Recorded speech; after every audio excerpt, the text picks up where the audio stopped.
Assalamualaikum warahmatullahi wabarakatuh. Nama saya Zesti Dwi Sandra, saya dari kelas 2A Keperawatan. Tujuan saya membuat video pembelajaran ini untuk memenuhi tugas mata kuliah Keperawatan Maternitas dengan dosen pengajar Ibu Vidya Aminin SSTMKes. Dalam materi ini saya akan membahas mengenai tahapan persalinan normal. Tahapan persalinan normal ini sering juga disebut dengan kala, yaitu terbagi menjadi 4. Yang pertama kala 1 disebut juga dengan kala pembukaan, kala 2 disebut juga dengan proses pengeluaran bayi, kala 3 disebut dengan proses pengeluaran plasenta, kala 4 disebut juga dengan proses pengawasan atau observasi. Sebelum saya menjelaskan mengenai 4 tahap tersebut, saya akan menjelaskan mengenai persalinan. Apa sih itu persalinan? Persalinan adalah proses pengeluaran bayi, plasenta, dan selaput ketuban yang keluar dari uterus ibu. Persalinan dianggap normal jika usia kandungannya sudah cukup bulan, yaitu setelah 37 minggu. Pada ibu yang mengalami kontraksi uterus, akan mengalami perubahan serviks. Serviks pada seorang ibu yang mengalami kontraksi uterus itu akan mendatar dan menipis. Dan jika seorang ibu tidak mengalami kontraksi pada uterusnya, maka tidak akan mengalami perubahan pada serviksnya. Nah, sekarang kalian udah tahu kan apa itu persalinan? Selanjutnya saya akan menjelaskan mengenai 4 tahap persalinan tersebut. Berikut adalah penjelasannya, silakan disimak ya. Kala 1 disebut juga dengan kala pembukaan. Infartu ditandai dengan keluarnya lendir bercampur darah karena serviks mulai membuka dan mendatar. Darah berasal dari pecahnya pembuluh kapiler sekitar kanalis cervicalis karena pergeseran ketika serviks mendatar dan membuka. Kala 1 persalinan dimulai sejak terjadinya kontraksi uterus dan pembukaan serviks hingga mencapai pembukaan lengkap yaitu 10 cm. Di samping ini kita bisa lihat gambar pembukaan serviks pada ibu hamil. Gambar yang pertama ini belum terjadinya pembukaan. Gambar yang kedua ini sudah terjadi pembukaan selebar 2 cm. Gambar ketiga 5 cm dan mencapai puncaknya yaitu 10 cm.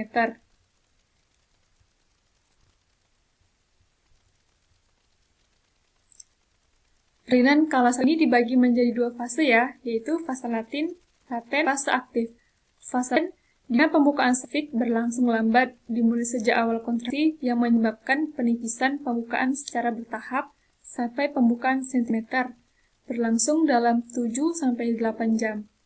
Yang kedua ada fase aktif, yaitu pembukaan serviks 4-10 cm, berlangsung selama 6 jam dan dibagi dalam 3 subfase. Yang pertama itu periode akselerasi, yaitu berlangsung selama 2 jam, pembukaan menjadi 4 cm.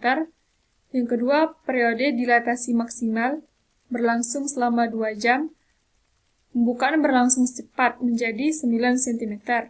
Yang terakhir ada periode deselerasi, yaitu berlangsung lambat, dalam 2 jam pembukaan menjadi 10 cm atau disebut juga dengan pembukaan lengkap. Mekanisme persalinan.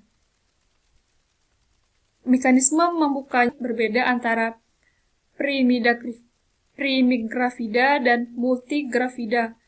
Primigravida itu adalah ibu yang baru pertama kali hamil, sedangkan multigravida itu adalah ibu yang sudah beberapa kali hamil.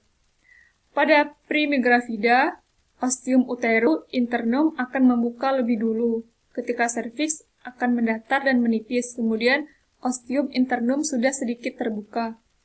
Ostium uteri internum dan eksternum serta penipisan dan pendataran serviks terjadi dalam waktu yang sama. Pemeriksaan dalam pada kelas 1. Yang pertama, tentukan konsistensi dan pendataran serviks, termasuk kondisi jalannya lahir. Yang kedua, mengukur besarnya pembukaan. Yang ketiga, menilai selaput ketuban. Yang keempat, menentukan presentasi dan seberapa jauh bagian terbawah telah melalui jalan lahir.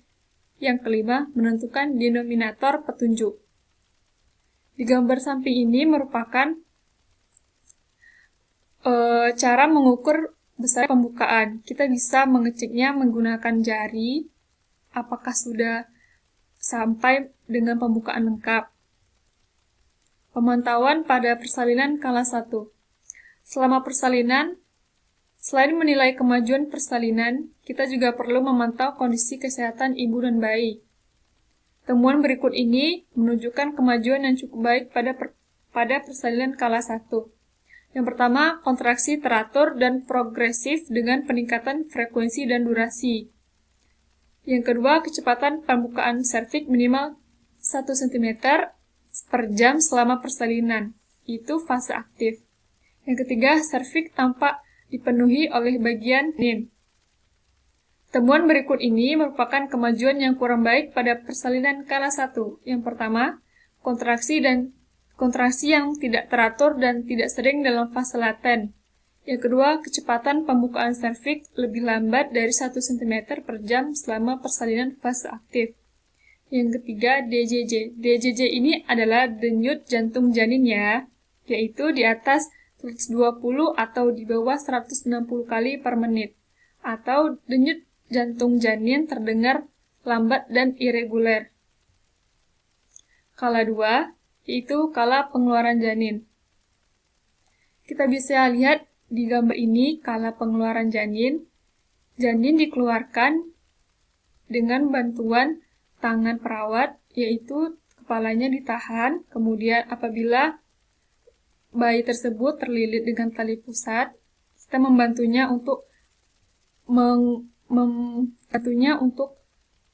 membukanya. Kemudian tahan tubuh bayi keluar dan bersihkan dan keringkan bayi. Setelah itu kita balikkan bayi, kaki di atas, kepala di bawah, bertujuan untuk mengeluarkan air ketuban yang apabila tertelan oleh seorang bayi.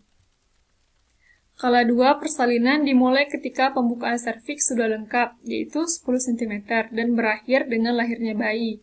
Kala 2, pada primipara berlangsung selama 2 jam, dan pada multipara yaitu 1 jam. Tanda dan gejala pada kala 2. Yang pertama, his. His itu adalah kontraksi ya. His semakin kuat dengan interval 2-3 menit. Yang kedua, ibu merasa ingin meneran bersamaan dengan terjadinya kontraksi. Yang ketiga, ibu merasakan makin meningkatnya tekanan pada rektum atau vagina. Yang keempat, perineum terlihat menonjol. Yang kelima, vulva vagina dan sphincter ani terlihat membuka. Keenam, peningkatan pengeluaran lendir dan darah. Sekarang kita masuk ke kala 3. Kala 3 yaitu kala pengeluaran plasenta. Kala 3, persalinan dimulai setelah lahirnya bayi dan bernyanyi dengan lahirnya plasenta dan selaput ketuban. Seluruh proses biasanya berlangsung 5-30 menit setelah bayi lahir. Setelah anak lahir, atau kontraksi berhenti sebentar. Tetapi setelah beberapa menit timbul lagi yang disebut dengan his pengeluaran uri atau plasenta, yaitu his yang melepaskan uri atau plasenta sehingga terletak pada segmen bawah rahim atau SBR atau bagian atas dari vagina seorang wanita. Dan sekarang kita akan masuk yang kala terakhir, yaitu kala 4, yaitu kala pengawasan atau tahapan observasi. Kala 4 dimulai setelah lahirnya plasenta dan berakhir 2 jam setelah proses tersebut. Observasi yang harus dilakukan pada kala 4, yang pertama, tingkat kesadaran pada ibu hamil. Bisa saja setelah melahirkan, ibu hamil ini hilang kesadarannya dan bisa menyebabkan